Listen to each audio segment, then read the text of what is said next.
강성우 1992년 2023년 교통사고로 외아들을 잃은 지인연. 그리고 오늘 나는 처음 보는 외국인 여자가 내 아들의 묘비 앞에서 아이를 안고 울고 있는 모습을 보게 된다. 추모공원은 저녁 햇살 아래 조용히 가라앉아 있었다. 강혜리는 익숙한 길을 따라 묘역 쪽으로 천천히 걸어가고 있었다. 언론에서는 늘 강그룹 회장 강혜리라고 불렀지만 이곳에서만큼은 그저 아들을 잃어버린 늙은 엄마 한 명이었다. 매년 기일마다 같은 시간 늘 그렇듯 오늘도 성우의 자리에 아무도 없을 거라 믿었다. 그런데 멀리서 이상한 광경이 눈에 들어왔다. 성우의 묘비 앞 누군가가 와 있었다. 젊은 여자였다. 품에는 3살쯤 돼 보이는 아이가 안겨 있었고 여자는 몸을 작게 웅크린 채 어깨를 들썩이며 울고 있었다. 바람이 불 때마다 아이의 검은 머리칼이 훅 날렸다. 한쪽 눈이 뜯어진 낡은 곰 인형이 아이의 손에 매달려 있었다.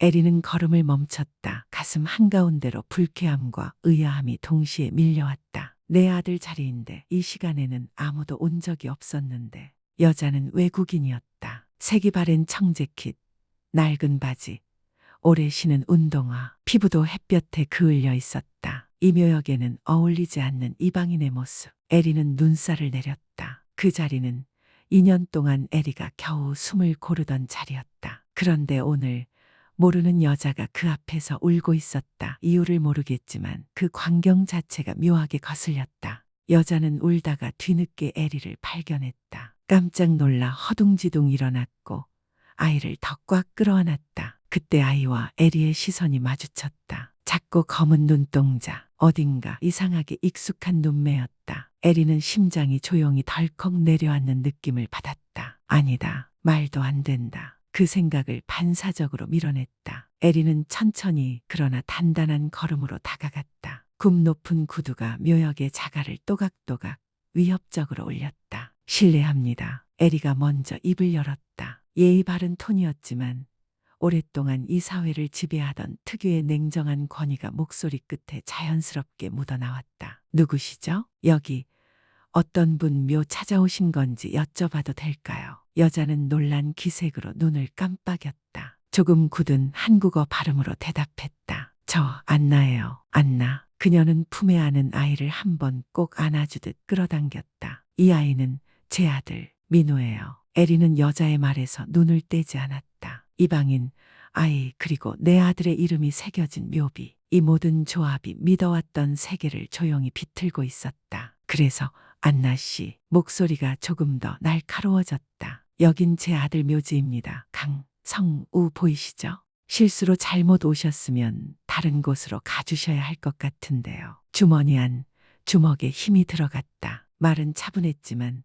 속에서는 이미 왜 하필 여기냐는 말이 온갖 형식으로 올라오고 있었다. 안나의 눈이 살짝 커졌다가 바로 아래로 떨어졌다. 저 강성우 씨 알고 있어요. 안나가 낮게 말했다. 정말 알아요. 친구였어요. 우리한테 많이 도와줬어요. 친구요? 에리의 어조는 즉시 차가워졌다. 거의 추궁에 가까운 톤으로 변했다. 대학 때부터 성우는 에리의 눈에는 늘 어딘가 삐딱한 애였다. 미술한다느니 봉사한다느니 이상한 친구들이랑 어울리더니 결국 회사 일에서 점점 멀어져 갔다. 하지만 어느 날 갑자기 나타난 동남아계로 보이는 여자와 아이. 그런 얘기는 한 번도 들어본 적이 없다. 우리 아들이 당신 같은 분 이야기한 적 없는데요. 에리가 똑바로 쏘아보며 말했다. 어디서 어떻게 알게 됐죠? 안나의 손가락이 아이의 점퍼 지퍼를 괜히 만지작거렸다. 잠시 망설이던 그녀가 조심스레 입을 열었다. 몇 년 전에 다문화 센터에서 만났어요. 그때 성우 씨 아이들 그림 가르치러 왔어요. 저 서류도 그렇고 일도 그렇고 아무도 도와주는 사람 없었는데 그녀의 목소리가 살짝 떨렸다. 그 사람 도와줬어요. 정말 좋은 사람이었어요. 에리는 속이 울렁거리는 걸 느꼈다. 다문화 센터, 외국인, 그림, 성우가 그런 데를 드나들었다고 한 번도 들은 적이 없다. 그게 우리 성우답다고 느껴지진 않네요. 에리가 냉담하게 말했다. 혹시 사람을 잘못 알고 있는 건 아니에요. 안나의 얼굴이 굳었다. 그 눈빛에 아주 얇게나마 이건 선을 넘는다는 기색이 스쳤다. 아니에요. 이번엔 또렷한 발음으로 대답했다. 저 알아요. 어떤 사람이었는지. 그 사람 저랑 민우 도와줬어요. 잠시 침묵이 흘렀다. 그때 민우가 어디서 분위기를 느꼈는지 빠르게 엄마 얼굴과 에리를 번갈아 쳐다보더니 중얼거렸다. 엄마, 왜 저 할머니 화났어? 그의 안나가 아이 머리를 쓰다듬으며 자신의 언어로 무언가를 낮게 말하는 모습은 이상하게도 가슴을 더 불편하게 만들었다. 마치 자신이 이 묘역에서 외부인 취급을 받는 것 같은 기분. 이봐요. 에리가 결국 말을 끊었다. 여기가 어떤 곳인지는 알겠죠. 지금은 제가 제 아들이랑 혼자 있고 싶은 시간입니다. 말끝이 생각보다 더 차갑게 흘렀다. 안나의 눈이 잠깐 흔들렸다가 곧 단단하게 굳었다. 저도 여기 올 이유 있어요. 그녀가 조용히 말했다. 그 사람, 저한테도 같은 사람이었어요. 계속 시청하기 전 구독과 좋아요 부탁드립니다. 그리고 더 이상 아무 말도 하지 않고 아이의 손을 잡고 묘역을 빠져나갔다. 작은 운동화가 자갈 위를 사각사각 밟는 소리가 멀어졌다. 에리는 한동안 그 자리에 그대로 서 있었다. 그제야 다시 묘비 쪽으로 고개를 돌렸을 때 꽃 사이에 끼어있는 작은 물건 하나가 눈에 들어왔다. 구겨진 사진 한 장. 에리는 찜찜한 기분으로 그것을 주워들었다. 사진 속에는 성우가 웃고 있었다. 옆에는 방금 전 본 그 여자, 안나. 그리고 성우 품에 안겨있는 건 아기였을 때의 민우처럼 보이는 아이. 성우 얼굴에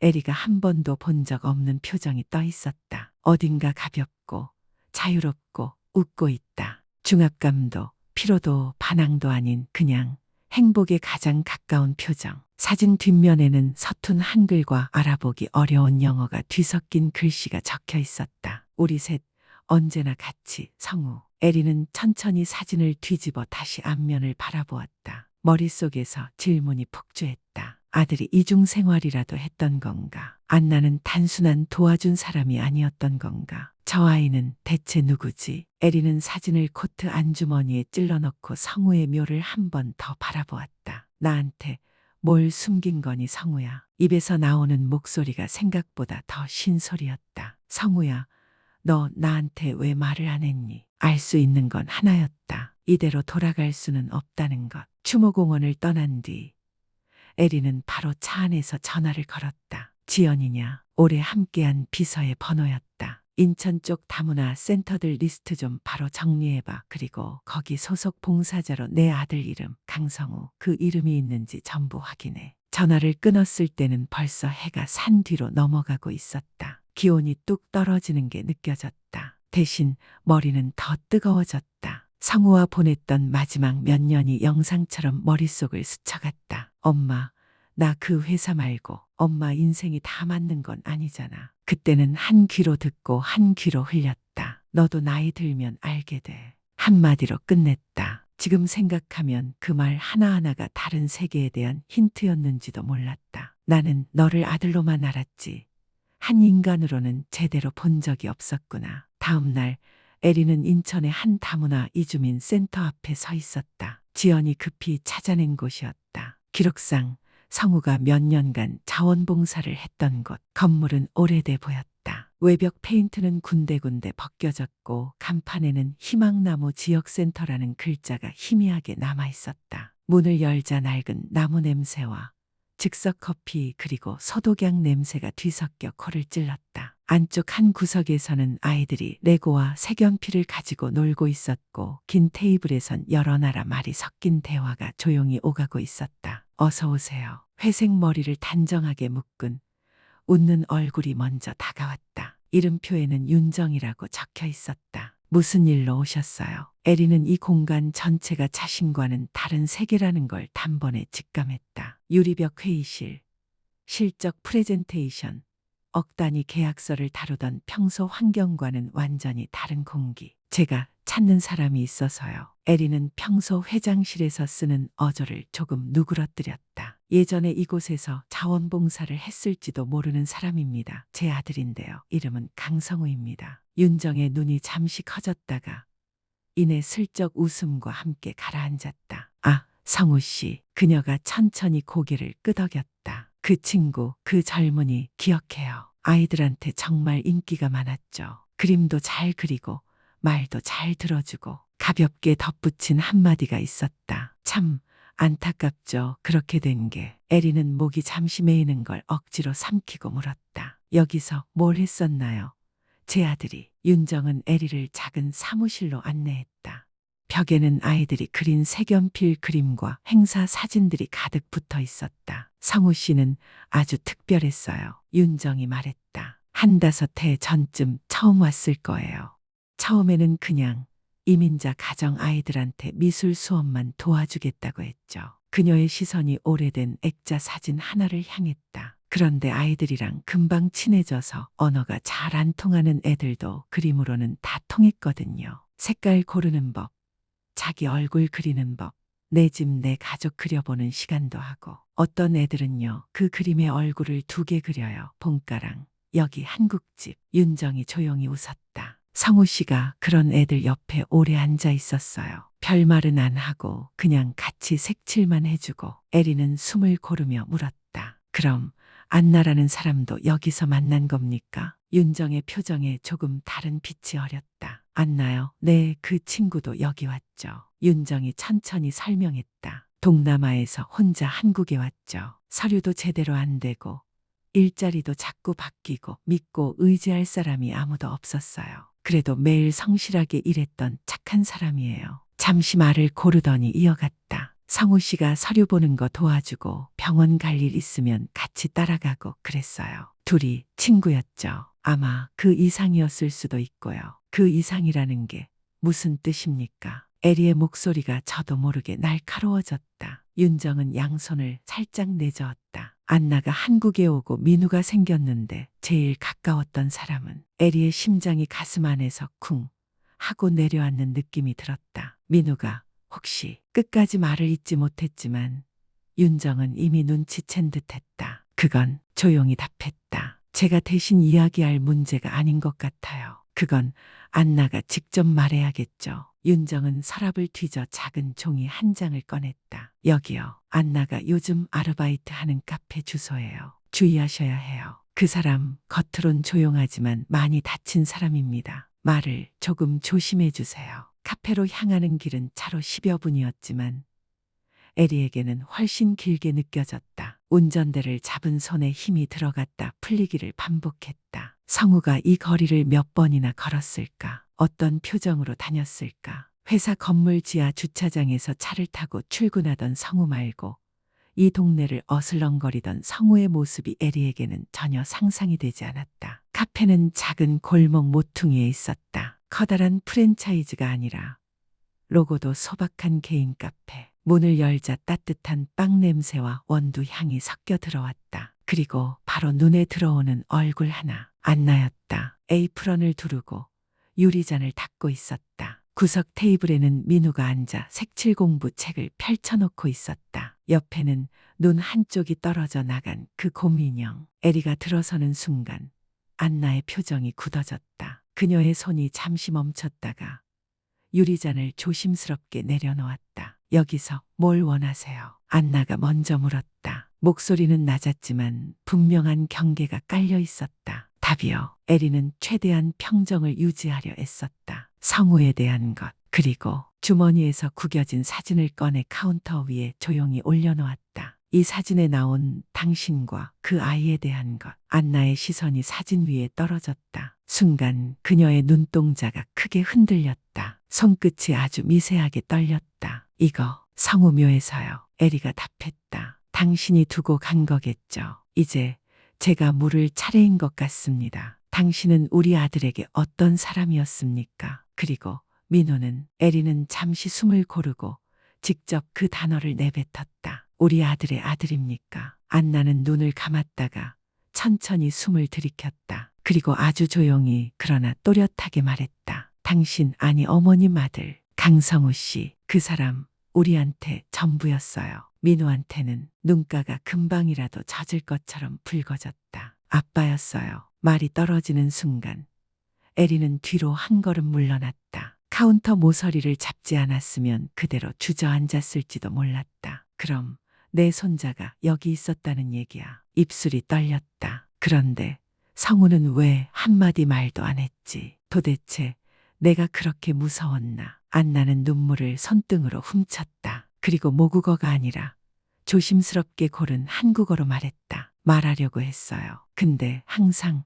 입 밖으로 못 나왔어요. 어머님, 세상, 우리 세상 너무 달랐으니까. 그는 알았어요. 어머님이 자기 인생 많이 기대하고 있다는 거. 어머님 얼굴, 어머님 회사, 어머님 이름 다 지키고 싶어 한다는 거. 안나의 목소리가 조금 낮아졌다. 그 사람 어머님 욕 안 했어요. 항상 우리 엄마 나한테 제일 강한 사람이라고 말했어요. 근데 어머님이 우리 보면 실망할까봐, 민우 위험해질까봐. 그래서 마지막까지 말 못했어요. 에리는 아무 말도 할 수 없었다. 반박할 수 있는 문장들이 머릿속에 떠올랐다가 전부 부서져 내렸다. 난 그런 식으로까지 하진 않았어. 나는 늘 내 잘되라고 한 말이었어. 그런 말들은 지금 이 자리에서는 그냥 변명일 뿐이었다. 성우에 대해 더 알고 싶어요. 에리가 겨우 입을 열었다. 그가 여기에 와서 어떻게 살았는지, 당신하고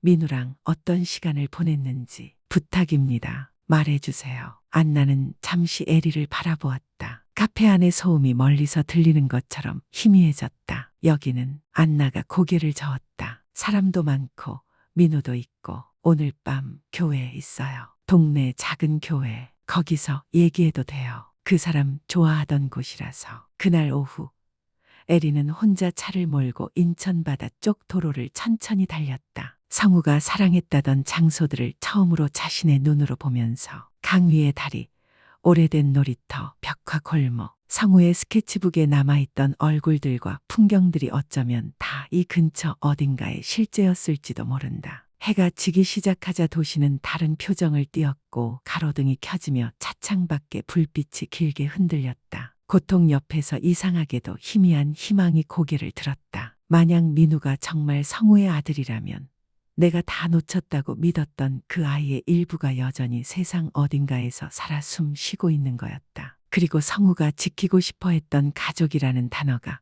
안나라는 이름을 가진 동남아 여자를 중심으로 이미 만들어져 있었다는 뜻이기도 했다. 에리는 운전대를 단단히 쥐었다. 이번엔 도망 안 친다. 끝까지 듣는다. 내가 어떤 사랑을 했는지, 어떤 사람이었는지 그거 다 알고 나서야 내가 뭘 탓하고 뭘 용서할지 말할 수 있겠지. 차는 작은 동네 교회 앞에서 속도를 줄여 멈춰섰다. 에리가 안으로 들어서자 안나는 맨 뒤 기둥 옆에 앉아 있었다. 민우는 그녀 무릎 위에서 잠든 채였다. 에리를 본 안나는 천천히 일어섰다. 잠시 어색한 정적이 흘렀다. 여기까지 오셨네요. 들어보고 싶어서요. 성우가 어떤 사람이었는지, 그리고 민우 이야기. 안나는 숨을 고르고 말했다. 저는 한국 온 지 오래 안 됐어요. 일도 불안하고 방도 자주 옮기고 서류 문제도 많았고 아무도 믿을 사람이 없었어요. 그때 성우 씨가 도와줬어요. 안나는 민우의 머리카락을 쓰다듬었다. 병원도 같이 가주고 서류도 대신 읽어주고 제가 겁먹으면 얘기 들어주고 그런 사람이었어요. 에리는 아무 말도 하지 않고 들었다. 예상했던 분노나 충격이 아니라 설명하기 힘든 고요함만 흘렀다. 저랑 성우 씨는 서로 좋아했어요. 안나의 고백은 담담했다. 근데 성우 씨는 늘 말했어요. 본인이 사는 세계랑 제가 사는 세계가 너무 다르다고. 저랑 민우 위험하게 만들까봐 걱정했어요. 교회 안은 조용했다. 민우는 성우 씨 아들 맞아요. 에리는 천천히 숨을 들이마셨다. 그 사람 말할 용기가 없었어요. 미안하다고 했어요. 어머님이 상처받을까봐 혹은 실망할까봐. 에리는 등받이에 몸을 기댔다. 알겠어요. 일단 받아들일게요. 에리는 낮지만 단단한 목소리로 말했다. 안나 씨, 나도 그 아이의 할머니예요. 내가 망친 게 있다면 지금이라도 바로잡고 싶어요. 안나는 놀란 듯 눈을 깜빡였다. 저도 혼자 키우는 거 무서워요. 도와주면 고맙죠. 근데 천천히 했으면 좋겠어요. 민우는 아직 어리니까. 에리는 조용히 고개를 끄덕였다. 천천히 하는 건 나도 잘해요. 원래. 교회를 나오자 바람이 부드럽게 스쳤다. 하늘은 잔잔한 보랏빛이었다. 에리는 문득 성우가 남긴 스케치북의 문장을 떠올렸다. 엄마, 때로는 놓아주는 게 사랑이에요. 그 말이 조금은 이해되는 것 같았다. 며칠 뒤 에리는 민우를 데리고 동네 공원에 나갔다. 아이가 금방 마음을 연 건 아니었지만 에리는 다가가지도 강요하지도 않았다. 그냥 옆에 조용히 앉아 있었다. 민우가 색연필을 꺼내 그림을 그리기 시작하자 에리는 슬쩍 물었다. 저건 뭐야? 민우가 작은 목소리로 대답했다. 아빠가 말했어요. 별은 다 이야기래요. 에리는 하늘을 올려다봤다. 그동안 잊고 살았던 순간들이 스쳐 지나갔다. 성우가 남긴 건 결국 사람과 사랑 그리고 이어져야 하는 이야기들이었다. 그날 밤 에리는 집에서 조용히 성우의 스케치북 마지막 페이지를 펼쳤다. 엄마, 언젠가는 이해할 거예요. 그 문장이 이제는 그의 마지막 부탁처럼 느껴졌다. 에리는 페이지를 덮고 결심했다. 성우의 이름으로 이 동네 다문화 가정과 아이들을 돕는 작은 기금을 만들기로. 거창할 필요도 없었다. 지금의 에리에게는 그것이 충분히 큰 시작이었다. 창밖에서 아이들 웃는 소리가 들렸다. 에리는 그 소리를 들으며 오랜만에 마음 한 곳이 따뜻해지는 것을 느꼈다. 성우가 남긴 건 슬픔이 아니라 이어져야 하는 이야기였다는 걸 이제야 깨달았다. 교회를 나서자 밤 공기가 축축하게 내려앉아 있었다. 에리는 잠시도 움직이지 못한 채 계단에 서 있었다. 전에는 이런 밤이면 보통 비서에게 전화를 걸어 일정 확인을 하고 다음 주 이사회 준비를 하고 그 다음 날 새벽에 또 공장을 돌며 회의를 했을 것이다. 하지만 지금은 아무것도 떠올리지 못했다. 오로지 성우가 숨기는 동안 얼마나 외로웠을지 그리고 안나가 그 아이를 어떤 마음으로 혼자 감당했을지가 아프도록 선명했다. 에리는 차 문을 열지 못하고 교회 울타리 옆에 서서 한참을 서성였다. 흔들리는 가로등 불빛 아래에서 오래된 기도문 표지판이 반짝였다. 성우가 죽은 뒤에도 이곳에 한 번도 오지 않았다는 사실이 찌르듯 마음을 때렸다. 내가 도대체 뭘 그렇게 지키느라 내가 겪은 걸 몰랐을까. 에리는 한숨을 길게 쉬고 차에 올랐다. 집으로 가는 길, 인천항 쪽에서 밤바람이 세차게 불어왔고 에리는 몇 번이고 창문을 내렸다 올렸다. 마음이 허전했다. 허전함은 분명 고통스러웠지만 이 이상 더 괴로운 건 내가 몰랐던 성우의 모습을 안나를 통해 듣는 순간이 계속 떠오르는 것이었다. 어머님은 강한 사람인데 너무 강해서 사람들이 무너지는 걸 잘 몰라. 그 말이 귓가에서 지워지지 않았다. 다음 날 아침 에리는 밥을 제대로 넘길 수가 없었다. 오랜만에 홀로 식탁에 앉아 뜨거운 물만 마신 뒤 핸드폰을 집어들었다. 손이 떨렸다. 하지만 이번엔 피하지 않기로 했다. 안나 씨,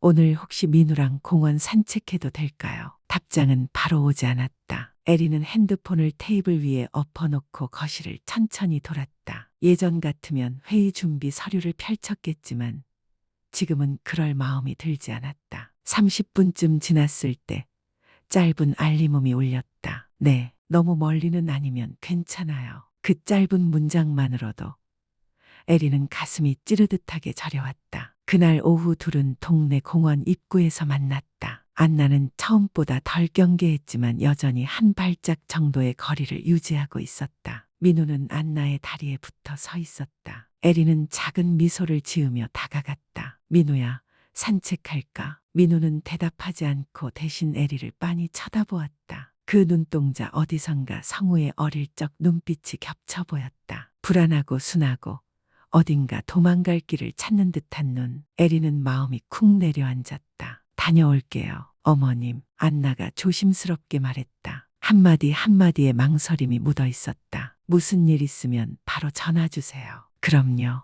에리는 고개를 끄덕였다. 산책길은 짧고 조용했다. 민우는 말이 없었고 에리는 억지로 말을 붙이지 않았다. 둘 다 숨을 고르듯 천천히 걸었다. 벤치에 앉았을 때 민우가 과자를 먹던 손을 잠시 멈췄다. 에리는 가방에서 작은 스케치북과 색연필을 꺼내 조심스럽게 내밀었다. 이거 너희 아빠가 제일 좋아하던 거야. 민우는 고개를 갸웃했다. 아빠가요? 응. 작은 공책에 맨날 그리고 내가 잔소리하면 몰래 방에서 그리고 그랬어. 민우는 잠시 색연필을 만지작거리다가 하나를 꺼내 종이에 선을 그었다. 그러다 갑자기 에리를 올려다보며 물었다. 할머니, 아빠 왜 갔어요? 그 질문에 에리는 숨이 턱 막혔다. 모간이 갑자기 뜨거워졌다. 미안해. 할머니가 그걸 아직 잘 말 못하겠어. 민우는 다시 그림에 집중했다. 그러더니 작은 별을 하나 그렸다. 엄마가 말했어요. 아빠가 별 된 거래요. 그래, 그렇겠지. 별은 다 이야기래요. 에리는 하늘을 올려다봤다. 흐릿한 오후 하늘 아래 어린 성우가 뛰놀던 모습이 잠깐 떠올랐다. 그날 산책은 그렇게 조심스러운 온기로 끝났다. 공원 입구로 돌아왔을 때 안나는 민우를 안으며 고개를 숙였다. 민우가 가끔 갑자기 물어요. 준비 안 된 질문을 해요. 어머님, 괜찮아요. 아이가 물을 나이가 됐죠. 전 아직도 마음이 흔들려요. 나도 그래요. 우리 둘 다 아직 갈 길이 멀겠죠. 며칠 뒤 에리는 안나에게 집으로 오라고 했다. 한 번도 손님을 초대한 적 없던 집이었다. 고급스러운 인테리어와 값비싼 가구들이 줄지어 있었지만 에리에게는 이 집이 이제껏 그 어떤 따뜻함도 주지 못했다는 사실이 도리어 부끄러웠다. 안나는 조심스럽게 들어와 신발을 벗고 거실을 둘러봤다. 민우는 눈을 동그랗게 뜨고 벽에 걸린 큰 그림을 바라보았다. 아빠가 그렸어요. 응, 대학 다닐 때 그린 거야. 에리는 대답했다. 근데 난 그때 이 그림을 왜 그렸는지 몰랐어. 안나는 천천히 고개를 끄덕였다. 그 사람 늘 말했어요. 세상이 너무 빠르고 숨 쉴 틈이 없다고. 근데 어머님 앞에서는 그 말을 잘 못했어요. 에리는 입술을 세게 깨물었다. 부끄러움이 목 끝까지 차올랐다. 성우가 마지막으로 했던 얘기들이 떠올랐다. 엄마, 나 좀 다르게 살면 안 돼요. 난 그냥 좀 살아보고 싶어. 그때마다 에리는 늘 똑같이 말했다. 잘 좀 들어라. 세상이 내 마음대로 돌아가냐. 지금 생각해보면 그 말이 성우를 얼마나 깊이 다치게 했을지 이제야 몸으로 느껴졌다. 에리는 안나에게 차를 내어주고 잠시 숨을 골랐다. 안나 씨, 나 성우 물건 좀 봐도 될까요? 안나는 가방에서 조심스럽게 스케치북을 꺼내 건넸다. 저도 다 못 봤어요. 저한테 준 다음에 무서워서 잘 못 펼쳤어요. 어머님, 에리는 스케치북을 펼쳤다. 아이를 아는 안나의 모습, 작은 민우의 발, 낡은 슬리퍼, 골목길 벽화, 안나가 설거지하는 부엌창, 민우를 업고 빨래 널던 모습, 그리고 마지막 페이지. 엄마, 언젠가는 이해하실 거예요. 손이 떨렸다. 안나가 조심스럽게 입을 열었다. 성우 씨가 말했어요. 어머님 이야기할 때 항상 자랑했어요. 어머님 혼자 회사 살렸다고, 세 식구 먹여 살렸다고. 근데 가까워지는 건 어렵다고 했어요. 어머님이 너무 바쁘고 너무 강해서. 그래서 성우가 말 못했을까요? 네, 아마도요. 어머님 실망시킬까봐. 욕먹는 건 괜찮은데 어머님 눈빛이 제일 무섭다고 했어요. 에리는 눈을 감았다. 나도 성우 자랑했어요. 근데 정작 아이가 어떤 삶을 살았는지는 몰랐어. 안나는 눈을 깔았다. 저도 사실 무서웠어요. 어머님이 저를 미워하면 민우까지 잃을까봐. 서류도 애매하고 저 혼자 외국인이라 아무도 저 편 안 들어줄 것 같아서. 난 그래요. 에리의 목소리는 떨렸지만 단호했다. 민우는 내 손자예요. 그 누구도 빼앗아 가지 않아요. 나도 성우를 한 번 잃었으면 충분해요. 그 순간 민우가 슬그머니 다가와 에리 무릎 위로 올라왔다. 할머니, 나 별 그릴래. 에리는 민우를 꼭 안았다. 심장이 미세하게 진정되는 느낌이 들었다. 그래, 같이 그리자. 그날 밤이 지나고 이틀 뒤 에리는 안나와 다시 만났다. 이번에는 안나가 먼저 에리에게 물었다. 저 너무 패 끼치는 건 아닐까요? 민우 아플 때 병원 같이 가주신 것도, 이렇게 데려다 주시는 것도 다 고맙고 미안해요.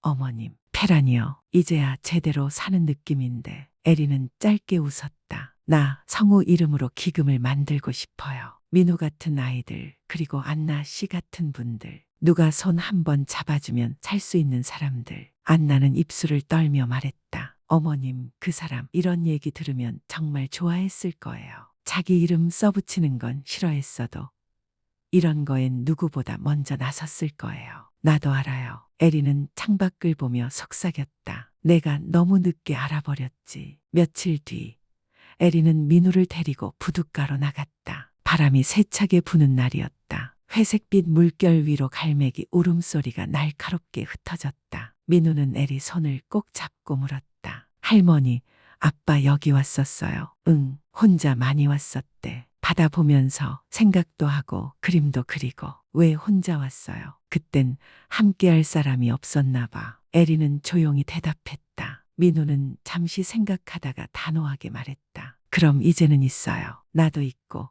엄마도 있고 할머니도 있고. 에리는 눈을 감았다. 바람이 얼굴을 세차게 때렸지만 그 안쪽에서 마음이 조금씩 풀어지는 느낌이 들었다. 민우는 손에 든 색연필로 바닷가 모래에 별을 하나 그렸다. 아빠 별이에요. 에리도 옆에 별을 그렸다. 그럼 이건 할머니 별, 엄마 별도 그릴래. 세 개의 별이 모래 위에 나란히 그려졌다. 파도가 와서 살짝 지워도 민우는 금세 다시 그리고 또 지워지고 또 그려졌다. 에리는 그 모습을 보며 문득 알았다.